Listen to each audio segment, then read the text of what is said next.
Welcome back to the Create Happy Now podcast. We are on the 8th episode of Launch Day.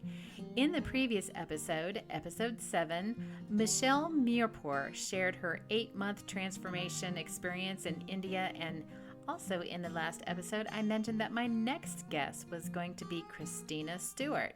She is a giggler extraordinaire and a soul seer. She spreads joy even when times are tough. See what her secret sauce is for mastering happiness.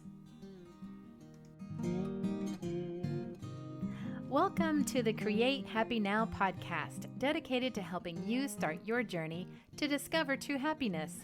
Join me, your host, Susan Blanton, weekly as we explore the transformation stories and words of wisdom from our masters of happiness with tips you can start applying today to create happy now. Today I have with me Christina Stuart, who is an international speaker and award-winning photojournalist of over 20 years, a giggler extraordinaire, and a soul seer. Thank you so much, Christina, for joining me today. Can you tell us a little bit more about you? Well, thank you so much, Susan, for having me here to start with. I'm so excited for this process, and I'm excited about your journey and where you're going from here. Oh, So thank you. I'm honored to be your guinea pig. And I love your mission, and I'm excited to share in it. So thank you for having me here. And a little bit more about myself is, as I said, I'm a giggler extraordinaire, as it said in my bio. And a soul seer. I've been a channeler, a receiver of information my whole life. And in needing to find some healing after some traumas, I decided to go internal and really fix and find out what the challenges were that were keeping me from living the life I really dreamed and knew that I deserved.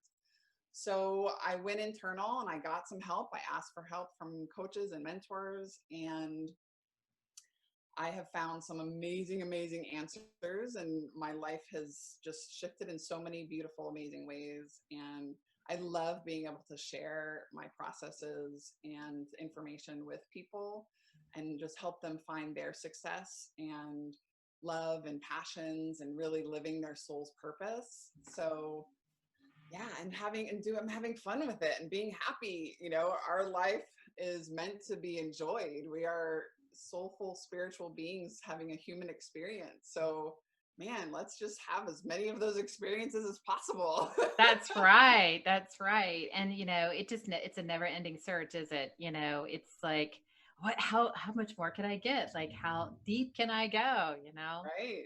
So what is your juicy secret sauce for starting a journey to mastering happiness and living a life of abundance and ease and grace? I think it's really first making the choice, having the awareness that you want something different, that you want happiness and abundance, and you want to make a shift in your life. It all starts with awareness. And once you make that awareness, then the next step is making the choice.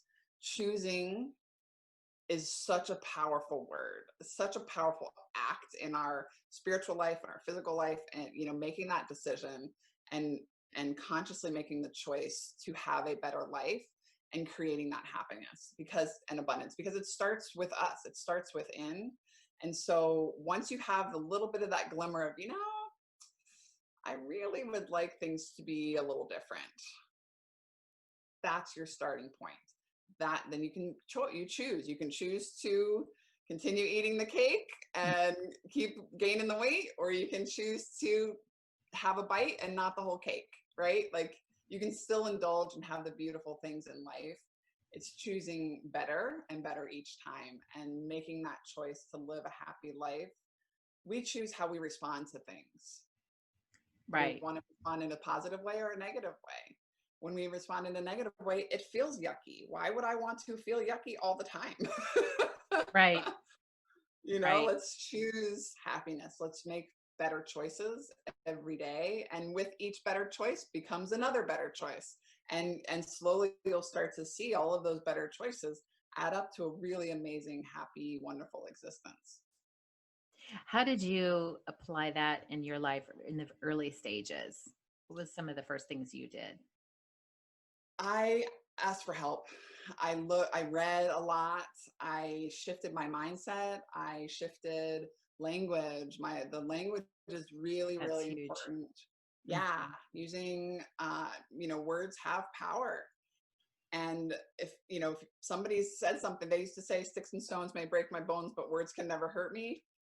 No, words are very powerful and can be very lasting, and especially the ones we tell ourselves. Very Exactly. often, we take on the beliefs of others. We take on the words that our parents may have said nonchalantly, like they didn't know it was going to have a lifelong impact on our weight or our love life, or It's a ripple They- effect. And yeah, God love them. They didn't know any better. They just handed down what they had learned. But I think this generation is just really starting to be open-minded and kind of kicking those old rules to the side and going, all right, let's yeah, let's try just being something aware new. and opening up to making something different, making a different choice. I didn't like how that felt. I don't like how my life is going with these beliefs. And it's just, becoming aware of what that is that we're saying to ourselves Mhm. and making that shift. So I started with mantras, affirmations, positive mindset, which evolved into really being specific about the words that I use. And one of the things that I chose was, going internal. What was it that I was thinking or saying or doing that was bringing me the people who were being reflected in my life? Everyone who comes into our life, every experience is a reflection of what we're putting out. So if I don't like what's happening, it's up to me to shift something to make that change. And that's what I decided to do. I didn't like how things were happening, what was happening. I had shifted a lot on my own, and was open to finding new answers. Did you have any specific beliefs that were a huge moment for you that either you let go of or adopted? That I am worthy, that it really, so many of my challenges in finances, in relationships, in business, in running my own business was really truly believing that I was worth the life that I said that I wanted. And deep down, I was subconsciously sabotaging everything that I was doing, every relationship, every partnership, every business interaction. I mean, really down to I'd made money and, bought a house. I had doing things, but didn't feel like it was really to my full potential. So it's really just making that choice and finding out how to believe that I was worth the abundance and the love. And it starts with loving myself. And a lot of times we think we do, but we don't. Yeah. It, It it keeps getting it's deeper every time. it does. It does. You think you do. So, Christine, what what do you have to offer the listeners today?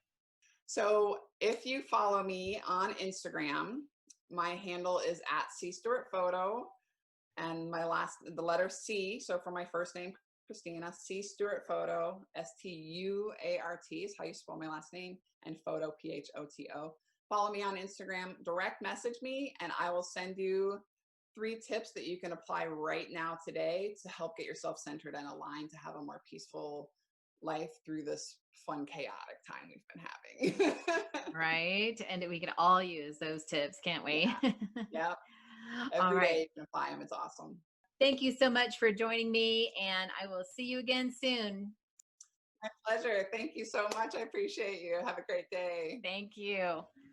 Look for Christina to join us again a few weeks from now, where we do a deep dive about her soul seeing abilities. Thanks for listening to episode 8 of the Create Happy Now podcast. If you like this episode, please subscribe, rank, and review, and you can get a free meditation by yours truly by clicking the link in the episode description as my thanks to you. On the next episode, you will meet Bill Bruner. Bill is the husband of my childhood BFF, Heidi Baker. Bill has written over 300 articles on the subject of joy in his award-winning blog called Journey to Joy. Find out how Bill came to be an expert on the subject of joy and how he can help you start your journey to joy.